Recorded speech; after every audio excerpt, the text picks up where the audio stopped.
The buds were pushing pollen last week, but now winter is back. Oh my gosh. Last night it got down to 17 degrees Fahrenheit, and today we have wind speed gusts at almost 50 miles an hour wind gusts and barely getting above freezing. So winter is back. 22 degrees last night in Fahrenheit in Nashville, Tennessee.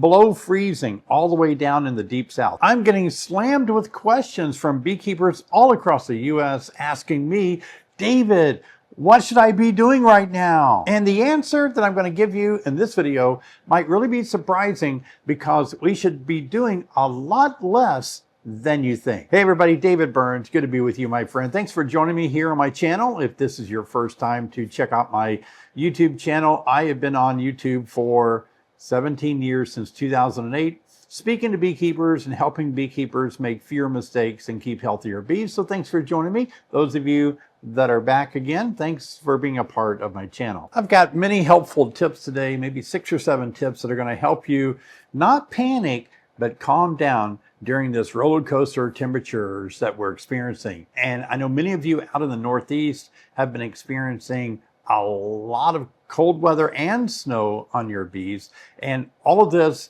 right on the heels of a big warm up that we had. Even I went out and worked my bees and fed them and played in the hives when it got up to almost 70 degrees Fahrenheit just last week. So now we're back into cold temperatures. So the first piece of advice I want to give you, take notes of this, because number one, I don't think we need to inspect our hives too early. Even if it kind of is warmer outside, we all get used to winter temperatures. So when it warms up a little bit, it feels like it's really warm, and it's really not that warm. You can still damage brood by lifting it out if the temperature is not yet 60 or 65 degrees Fahrenheit. So hold off on pulling brood frames up at temperatures that are still too cold, like 60 degrees Fahrenheit or below.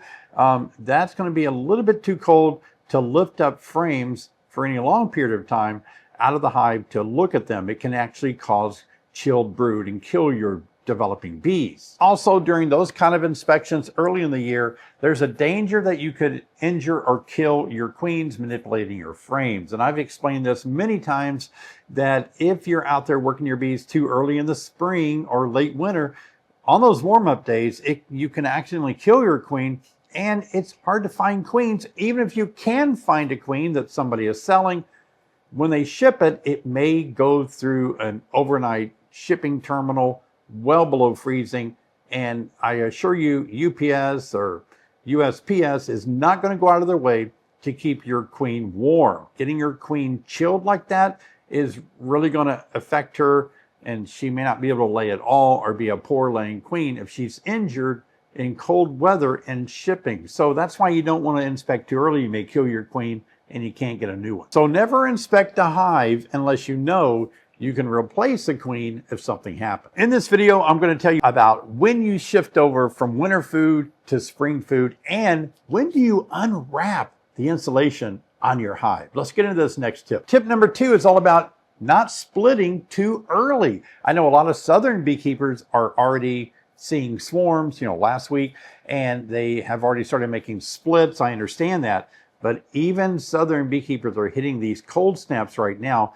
And the first and only time I ever had, I think it was chalk brood or chilled brood, maybe both of those, was when I split too early in the season. It turned cold. I didn't have enough bees in there to keep those splits warm, and I got diseases. I got chalk brood, I got chilled brood from inadequate bees keeping the hive warm. The reason why it's a little bit harder, and a lot of people get confused about this, is, when you make a split, they are a small number. They're not a large size colony. Some people think, well, this large colony is still doing good, even though it's cooler outside. Why can't I split it and for the split to do good?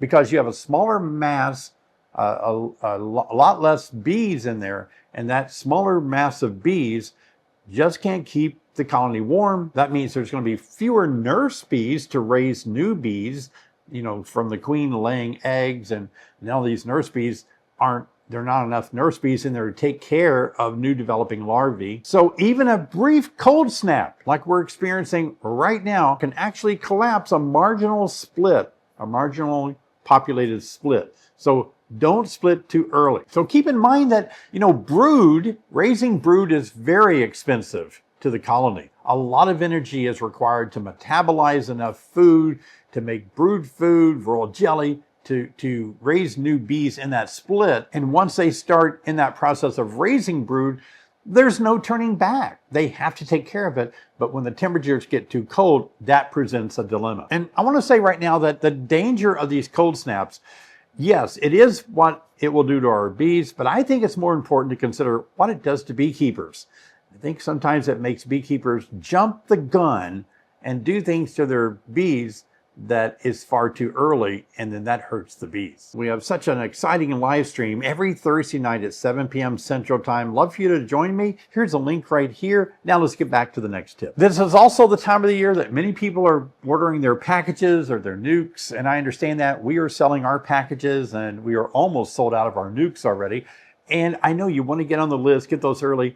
And you sometimes have to pick different dates of arrival when either you're going to have some packages shipped to you or you need to pick up your nukes. You have something in your mind, a date in your mind that you want to get so you can get an early start on that. Even though it may seem warm enough to pick a date where you want your bees to arrive, make sure you're out of the woods of cold weather, because when your packages are shipped to you, especially packages, they can really be damaged if they're shipped in cold weather. Plus, a lot of the places where packages are made up are in the deep south or out west, where it's much warmer and the bees are already on pollen and nectar sources. So if you get them too early, you take them off of all that established resources that they have, and then you purchase them and bring them up into the north where you put them out there in your yard, and all at once you get a week of cold, snowy weather and the bees can't go out. And there's no stored food in a package. So you have to feed them, and it's just a lot of trouble.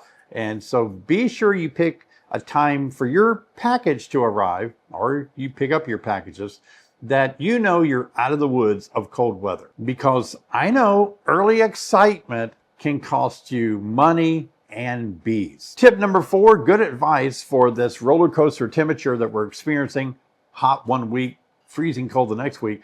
Be sure to consider feeding your bees, because what happens is warm spells stimulates your colony to start raising brood. And once they start raising this brood, they have to care for it. And it takes a lot of energy from the hive, a lot of food, resources in the hive to actually power up the nurse bees to feed developing larvae. So it takes a lot of food. And like I said, once they start this process, they jumped the gun on some warm weather and they're starting to raise brood, and then it gets cold and now they have to cluster. They can't take care of the brood. They can't get to the honey. That's when most bees die this time of the year. And this is exactly why they're starving out. They feel committed to take care of the brood, to feed the brood, but they're running out of resources to do it, or they can't get to the resources.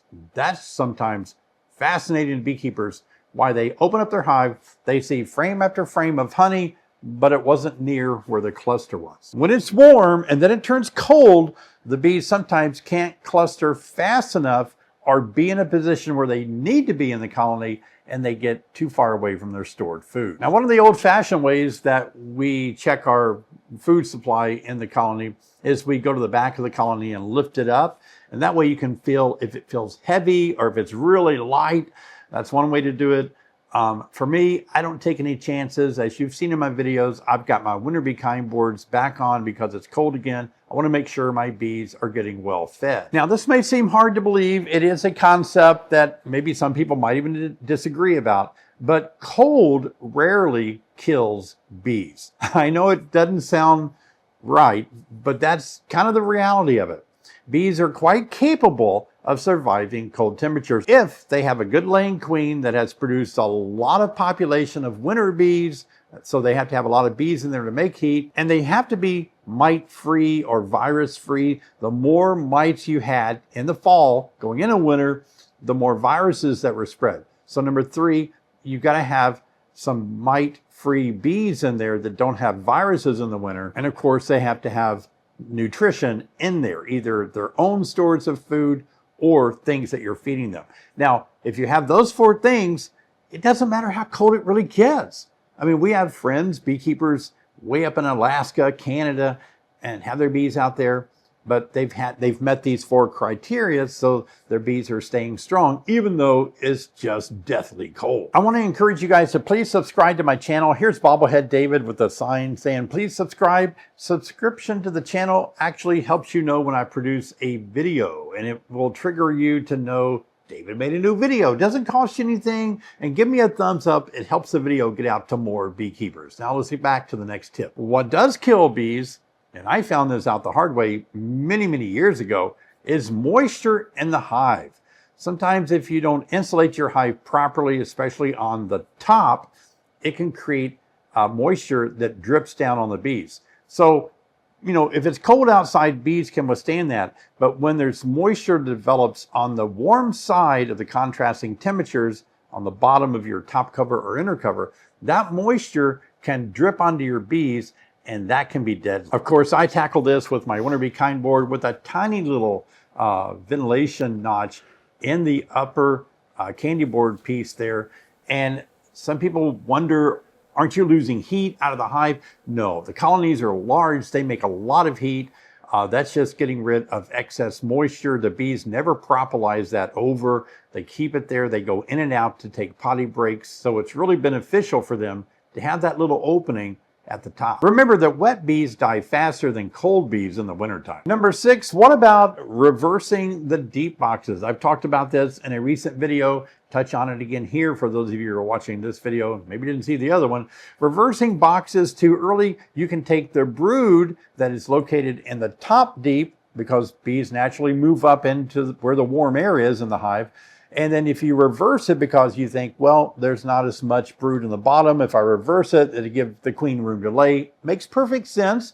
Do it too early. You're moving your brood out of the top where heat goes up there, and now you're putting it down on the bottom, and now you're going to lose heat, and it's going to be kind of drifting up into the box above it where no bees are found. So if you do that too early, it can work against you. And I don't like reversing my boxes if I find brood in both boxes. Even if there's a little bit of brood in both boxes, I want to hold it where it's at. But yeah, once we're out of the fear of winter weather, we're out of the danger of cold weather, and there's no bees in the bottom box, there's no brood down there, reversing could actually help. But you got to do it at the right time. So another bonus tip is, please don't overreact on these rare warm-up days. You know, I know we're so tempted, and if you have lived in your area very long, you know that some winters it just you have a brief warm-up in February or something, especially those of us in the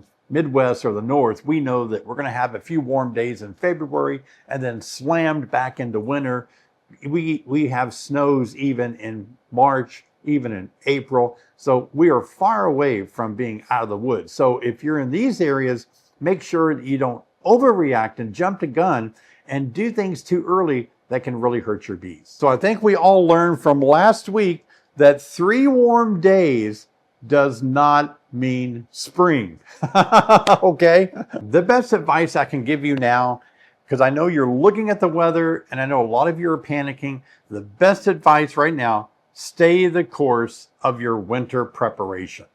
Don't have a knee-jerk reaction and think that it's time to start doing spring and summer things before you can. Now, some of you might be able to do it based on where you live, but you know, you're wise enough to look at the forecast. I've always been told, I remember we used to plant gardens pretty heavy. My wife and I did. When we were younger, we didn't have any money, and that was some of the ways we could feed our family, by planting our own gardens. And we found out that here in Illinois, where I live, wasn't any reason to really plant heavily much until Mother's Day. And that's, you're talking about what, the second week in May, into the first week in May? And so we're still in February. So if you're watching this video and you're kind of experiencing the tendency to want to jump out there and start doing things on these kind of brief warm-ups that you have in February or even March, and it's not going to warm up in your area until later in April or May, hold your course. Keep the insulation on. It's not going to hurt anything to keep the insulation on. Your bees, if they're healthy, they're going to be fine. But you take it off too early, then you get a cold snap. And if your bees have gotten low in numbers, that could freeze them out. So hold your course. If you're feeding fondant or winter bee kind boards, hold the course. Keep feeding that until you know you're out of the threat of cold winter cold snaps. And so today I've got a challenge. I've got to go out in this 40-mile-an-hour wind, and it's cold out there, and I have to check my winter bee kind boards and make sure my bees have enough candy on board, because looking at the forecast in the future, I don't see any really good days where it's going to be warm enough not to keep feeding them my winter bee kinds just yet. I've really enjoyed all the conferences that I've been speaking at recently, and leaving in a few days to go to the state conference in Nevada. Looking forward to hanging out with some of my speaker friends there. And then the following week, I'll be at the Kentucky Bluegrass School. Looking forward to being there as well. So if you'd like for me to come speak at your conference, here's the email link right here. If you're starting beekeeping for the first time in 2026, I know that you're probably worried, biting your nails about figuring all this out and hoping your bees make it. And there's so much to learn. I made a video on how to start beekeeping. I made it several years ago. How to start is still the same. Take a look at this video. It'll help you out. See you guys over there.